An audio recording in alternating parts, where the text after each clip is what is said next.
मायावती जी भी इंसान हैं, उनमें भी खामियां हो सकती हैं, लेकिन वे उपलब्ध विकल्पों में से सबसे अच्छी हैं। दरअसल विकल्पों से उनकी कोई तुलना भी नहीं है। मायावती जिस जात समूह को नेतृत्व प्रदान करती हैं, उस जात समूह से नफरत के चलते मायावती जी और बसपा को मीडिया से ब्लैक आउट किया जाता है। उस नफरत के चलते लोग मायावती में खामियां ही खामियां खोजते रहते हैं। इस चुनाव में ऐसा लग रहा है कि जैसे मीडिया मायावती के खिलाफ चुनाव लड़ रहा हो। मायावती आएंगी तो भूमिहीनों को पट्टे मिलेंगे, बेरोजगारों को नौकरियां और बैकलॉग, ठेकों में आरक्षण मिलेगा, नए अस्पताल विश्वविद्यालय खुलेंगे। लेकिन दूसरी बार अगर हम बात करते हैं तो 66 साल की उम्र में मायावती अकेले यूपी, पंजाब, उत्तराखंड में रैली कर रही हैं, बगैर किसी स्टार प्रचारक की भीड़ और मीडिया कारपोरेट की मदद के बहुजन समाज को जोड़ने का प्रयास कर रही हैं। आपको क्या लगता है इसके लिए कर रही हैं? मायावती के पास आखिर किस चीज़ की कमी है? लेकिन वो बगैर रुके पिछले 15 दिन से ही नहीं, महीनों से रैली कर रही हैं, तो सिर्फ आपके लिए, आपके अधिकारों की लड़ाई के लिए। जीत हार अपनी जगह है। बहन जी के बहुजन समाज के लिए ऐसी लगन को सलाम है। क्या हमारा आपका ये फर्ज नहीं बनता कि रोज़ सुबह या शाम को जब भी समय मिले 2 घंटे अपने पास गली मोहल्ले के विचार समझने की कोशिश करें? आपको बता दें, बीएसपी में जिन्हें गलत काम करने से रोका गया वे लोग बीएसपी छोड़कर चले गए। जिनकी गतिविधियां ठीक नहीं हैं या नहीं थी, उन्हें बीएसपी से निकाल दिया गया। 1984 में एक आंकड़ा बताते हैं आपको कि जब से बीएसपी का गठन हुआ, 1984 में बीएसपी के गठन से लेकर अब तक बीएसपी से निकल कर गए या निकाले गए लोगों के बीएसपी के खिलाफ 144 संगठन पंजीकृत हैं, लेकिन किसी भी संगठन का अध्यक्ष, नगर निगम का पार्षद तक चुनाव जीतने की स्थिति में नहीं है। तो आइए आपको बताते हैं एक आंकड़ा। बीएसपी के 3 विधायक बिके तो 37 विधायक जीत कर आए, 11 विधायक बिके तो 67 विधायक जीत कर आए, 20 विधायक बिके तो 98 विधायक जीते, 40 विधायक बिके तो न बिकने वाले समाज ने 2006 में विधायक जिताकर, यानी 206 विधायक जिताकर पूर्ण बहुमत की बीएसपी सरकार बनाई। इसलिए बिकने वाले नेताओं पर कतई ध्यान देने की ज़रूरत नहीं है। तो जो लोग बीएसपी को या मीडिया को बीएसपी दिखाई नहीं दे रही है, ऐसा नहीं है, कहीं ऐसा ना हो कि पासा पलट जाए और बसपा सरकार पे काबिज होकर किंग बन जाए। आखिर महिला और मायावती में इतना भेद क्यों है? एक बार आप भूल जाइए कि आप कौन सी राजनीतिक विचारधारा से आते हैं।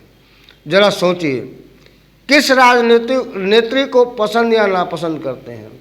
कभी सोचा है कि भारतीय राजनीति में शीला दीक्षित, सुषमा स्वराज, स्मृति ईरानी, हेमा मालिनी, जयललिता से लेकर ममता बनर्जी तक तमाम राजनेत्री आज हैं और रही हैं, पर ऐसा क्यों है कि अपमानजनक भाषा और तमाम गंदी से गंदी गाली का प्रयोग मायावती जी के खिलाफ ही होता है?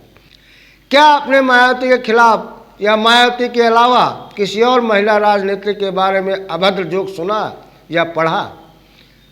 नहीं। आपने ये सब कभी ना मीडिया के द्वारा सुना होगा और न कभी समाज के इस बारे में चर्चा होते सुनी होगी।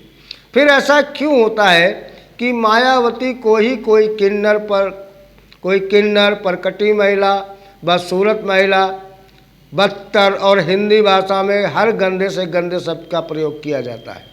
इसका जवाब सुषमा स्वराज, शीला दीक्षित, ममता बनर्जी, मायावती के उपनाम में है। मायावती के अलावा ये सभी एक विशेष वर्ग से आते हैं और मायावती एक दलित समाज से आती है। यूपी बीजेपी के उपाध्यक्ष दयाशंकर ने मायावती को वैश्या से बदतर कहा था, तो बीजेपी ने उन्हें पार्टी से निष्कासित किया।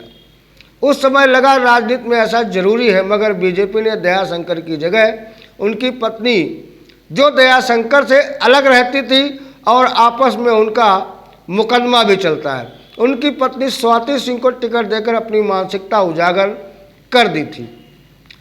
उनकी पत्नी जीतने के बाद ससम्मान सहित दयाशंकर को भी वापस ले लिया गया और स्वाति सिंह को उत्तर प्रदेश का मंत्री बना दिया गया, जिससे राजनीति का रसातल देखने को मिला। अभी हाल फिलहाल बीजेपी के एक और सांसद साधना सिंह ने बहन जी को किन्नर से बदतर कहा, मगर क्या वो खुद भी सुंदरी लगती हैं या फिर एक जाति खोजी है, ये समझना बहुत जरूरी है। मायावती एक महिला ही नहीं, एक स्वाभिमानी, जिद्दी, न झुकने वाली, पुरुषवादी, वर्चस्व वाले समाज और राजनीति में पुरुषवाद और मनवाद के खिलाफ झंडा लिए खड़ी एकमात्र महिला है। और इस सब से ऊपर एक दलित। नोटबंदी के दौर में ईमानदारी से अपना पार्टी फंड सबसे पहले दिखाया तो मीडिया में मुद्दा बना, लेकिन सुषमा स्वराज के सबसे करीबी रेड्डी बंधुओं के घर नोटबंदी के चौथे दिन ही 4,000 करोड़ रुपए के नए नोट 2,000 वाले मिले, कोई मुद्दा नहीं बनता है। नोटबंदी के तीसरे दिन नितिन गडकरी अपनी बेटी की शादी में 2,000 करोड़ रुपए खर्च करते हैं। गेट की सजावट भी नए नोटों से होती, मगर इनकम टैक्स, मीडिया, जनता कोई हिसाब नहीं लेता। महिलाओं के साथ बलात्कार, व्यभिचार, छेड़छाड़ को ये तथाकथित उच्च जात के लोग अपना जन्मसिद्ध अधिकार समझते हैं और इसे अपराध की नज़र से देखते भी नहीं। और इन वर्गों की महिलाओं के साथ गांव-गांव में बलात्कार, छेड़छाड़ बहुत आम सी बात है। उसी गांव में समान गुड़िया अवगुण वाली समान उम्र की सवर्ण महिला को वे पुरुष इज्जत से पेश आते हैं।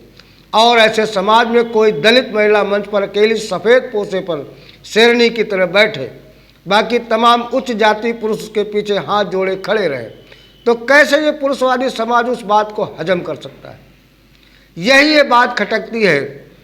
क्यों उस महिला से नफरत ना करें? कैसे ये समाज बर्दाश्त करे कि एक दलित इतने बड़े बड़े पार्क बनवाए अछूते और उसमें भी अपनी मूर्ति लगवाए?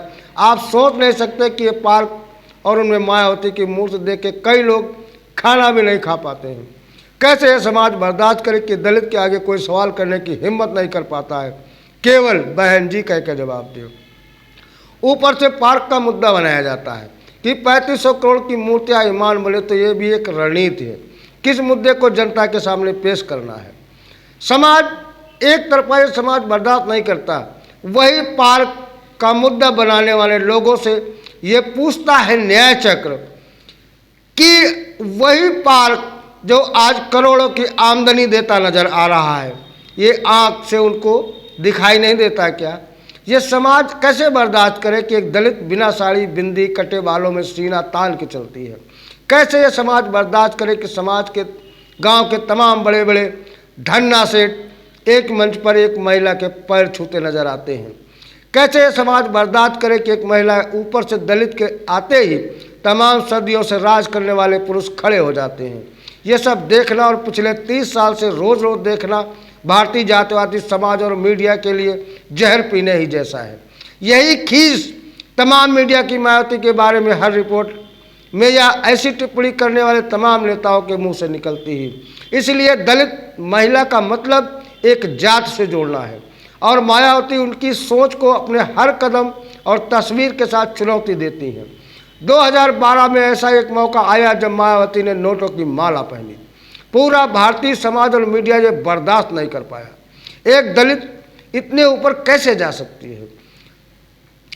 आपको बता दें कि मनुस्मृति में धन संपत्ति रखने का अपराध बताता है। उस मुल्क के देश में एक दलित महिला नोटों की माला पहने, ये कैसे हजम हो सकता है? मीडिया और समाज ने उस समय रात दिन उसकी आलोचना करते नहीं थकता है। उन्हें उम्मीद थी कि मायावती इसके लिए अपने बचाव में कोई सफाई देंगी या क्षमा मांगेगी, पर मायावती भी ये बात समझी। उन्होंने दोबारा 2 दिन बाद उससे बड़ी नोटों की माला पहनकर करारा जवाब दे दिया। यही गरूर, जिद, स्वाभिमान एक दलित महिला का भारतीय समाज पचा नहीं पाता है। उनकी राजनीतिक प्रतिनिधित्व क्षमता भी गजब की है। एक शिक्षित और सक्षम राजनेता की पहचान यही होती है और उनके विरोधी इस बात को बेहतर समझते हैं। इसी वजह से इस समय समय पर अपनी खींच निकालने के लिए हर छोटी से छोटी बात को मायावती के खिलाफ ले जाने का प्रयास करता है। उनके सैंडल, हैंडबैग, कुर्ते का रंग, कटे बाल, रंग पर आलोचना होती रहती है। और नौबत तो यहाँ तक आ गई कि जब उनके सैंडल और बैग नहीं दिखी तो मायावती के जन्मदिन पर उनके बगल से खड़े एक छोटे से लड़के के जूते को ही इतना बड़ा मुद्दा बना दिया गया कि 2 दिन उस पर पूरा मीडिया बहस करता रहा। उनके जूतों के रेट तक भारतीय मीडिया ने बताए। आप सोचिए, क्या कभी किसी और भारतीय महिला पुरुष नेता के बगल से खड़े किसी व्यक्ति के जूते के बारे में मीडिया ने ध्यान दिया या आपने ऐसी कोई रिपोर्ट देखी? असल में समस्या इस बात से नहीं है कि उस लड़के ने किस कंपनी के जूते पहने।